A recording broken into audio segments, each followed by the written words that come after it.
প্রিয় ভিউয়ার্স, আসসালামু আলাইকুম। আশা করি সবাই ভালো আছেন। আলহামদুলিল্লাহ, আমিও ভালো আছি। মুক্তার শখের রান্না থেকে সবাইকে স্বাগতম। তো আমি এখানে কালো জিরা ভর্তা করব। এই রেসিপিটি আপনাদের সঙ্গে শেয়ার করব। আমি এখানে কালো জিরা নিয়েছি। এই কালো জিরাগুলো ভালো করে বেছে নিয়েছি। এখন ভালো করে ধুয়ে নেব। কালো জিরায় অনেক ময়লা থাকে, তো একটু ভালো করে বেছে নিতে হয়। তো এখন আমি প্যানে পরিমাণ মতো তেল দিয়ে দিলাম। কিছু শুকনা মরিচ ভেজে নিব। শুকনা মরিচ আপনাদের পছন্দ মতো দিবেন। ঝাল বেশি খেলে একটু ঝাল বেশি দিবেন, যারা একটু কম খান তারা একটু কম দিবেন। তো এখানে কাঁচা মরিচ দিলেও সমস্যা নেই, কাঁচা মরিচও দেওয়া যেতে পারে। তো আমি এই শুকনা মরিচগুলো একটু ভালো করে ভেজে নিব। তো এখন আমি রসুন দিয়ে দিব।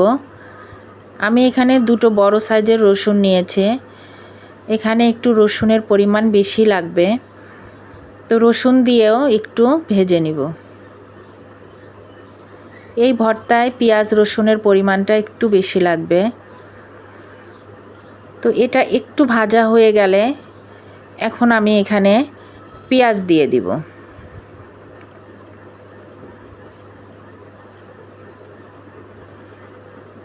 পেঁয়াজ দিয়েও কিছুক্ষণ ভেজে নিব।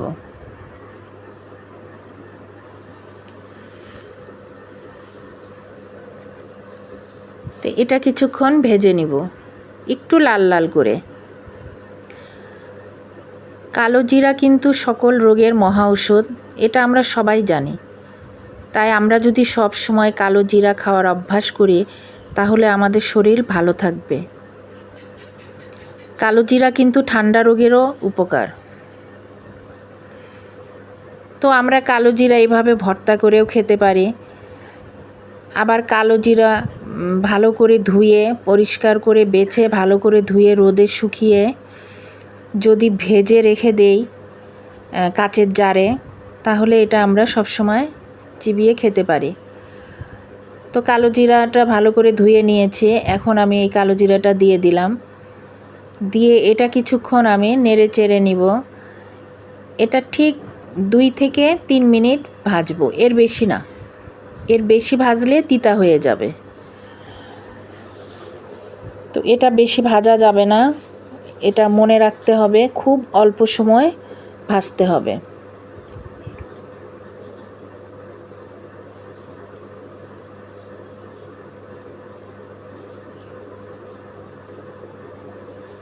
তো ভিডিওটি যারা দেখছেন একটা লাইক দিয়ে দেখতে থাকুন। তো আমার হয়ে গেল কালিজিরা ভাজা। এখন কালিজিরাগুলো উঠায় নিব। উঠায় এটা আমি পাটায় বেটে নিব। আপনারা চাইলে এটা ব্লেন্ডারে ব্লেন্ড করে নিতে পারেন। তো এখন শুকনো মরিচগুলো আলাদা করে নিয়ে পরিমাণ মতো লবণ দিয়ে এটা আমি বেটে নিব। আমি কালো জিরা ভাজার সময় কিন্তু লবণ দেইনি, তাই এখন আমি দিয়ে দিলাম পরিমাণ মতো লবণ। তো ভিডিওটি ভালো লাগলে একটা লাইক শেয়ার কমেন্ট করবেন, একটা সাবস্ক্রাইব করবেন। যারা সাবস্ক্রাইব করেছেন তাদেরকে অসংখ্য ধন্যবাদ।